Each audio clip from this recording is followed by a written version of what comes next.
Peddi cinema నుంచి second song వచ్చింది. రై రై రారా అనే సాంగ్ నిజంగా దాంట్లో రామ్ చరణ్ గారి డాన్స్ చూస్తే మెంటల్ ఎక్కిపోయిందని మనం ఇప్పటికే మాట్లాడుకున్నాం. అసలు ఏం డాన్సు, ఏం స్పీడు, ఏం గ్రేసు, అసలు ఆ ఎనర్జీ చూస్తే మెంటల్ ఎక్కిపోయింది.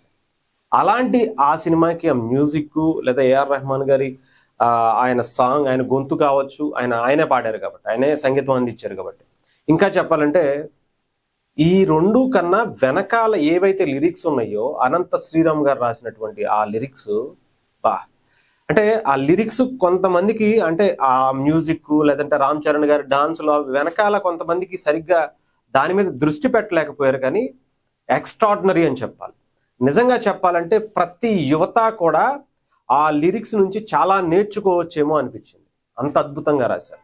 అయితే రీసెంట్గా అనంత శ్రీరామ్ గారు దాని గురించి ఇంటర్వ్యూల్లో చెప్తూ, చాలా మంది చాలా సినిమాలు వస్తూ ఉంటాయి, సంవత్సరానికి 10 సినిమాలు హిట్లు అవుతూ ఉంటాయి, కానీ ఒక 10 సంవత్సరాలకి ఒక మ్యాసివ్ హిట్, ఒక అద్భుతమైనటువంటి సినిమా వస్తుంది. అదే ఈసారి పెద్ది రూపంలో రాబోతుంది అని చెప్పి ఆయన చాలా కాన్ఫిడెన్స్తో ఇచ్చినటువంటి ఇంటర్వ్యూ చూస్తే సినిమా మీద ఎక్స్పెక్టేషన్స్ని ఇప్పటికే చికిరీతో లేదంటే అంతకుముందు వచ్చినటువంటి ఒక చిన్న ఆ బ్యాట్ పట్టుకుని వచ్చినటువంటి చిన్న గ్లిమ్స్తోనే ఒక రేంజ్కి వెళ్ళింది. చికిరీతో అయితే ప్రపంచాన్ని చుట్టొచ్చేసింది. అసలు ఈ రై రై రారా సాంగ్ అయితే అసలు 24 గంటల్లో ఉన్నటువంటి వ్యూస్ రికార్డులన్నీ కూడా తీసి అవతల పడేసింది. అసలు ఇంకా అనంత శ్రీరామ్ గారు ఆయన మాట్లాడేటువంటి మాటలు చూస్తుంటే ఇంకా నెక్స్ట్ లెవెల్కి వెళ్ళిపోతుంది. సినిమాలో రామ్ చరణ్ గారి పర్ఫార్మెన్స్ గురించి, ఆయన డెడికేషన్ గురించి మాట్లాడుతూ చాలా చెప్పారు.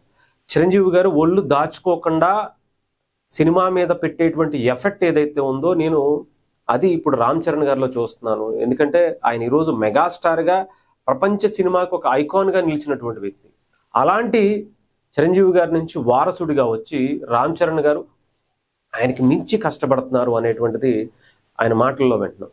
ఏదేమైనా కానీ పెద్దికి సంబంధించి ఒక రేంజ్లో ఇప్పటికే ఆ వ్యూస్ కావచ్చు, రికార్డ్స్ కావచ్చు, సినిమా రిలీజ్ అవ్వకుండానే ఎలా ఉంటే సినిమా రిలీజ్ అయితే రిలీజ్ వరకు వెళ్లేలోపు ఇంకా ఎన్ని రికార్డులు కొడుతుందో, అయిన తర్వాత ఎన్ని రికార్డులకు వెళుతుందో ఊహించుకోవడం కూడా కష్టమే.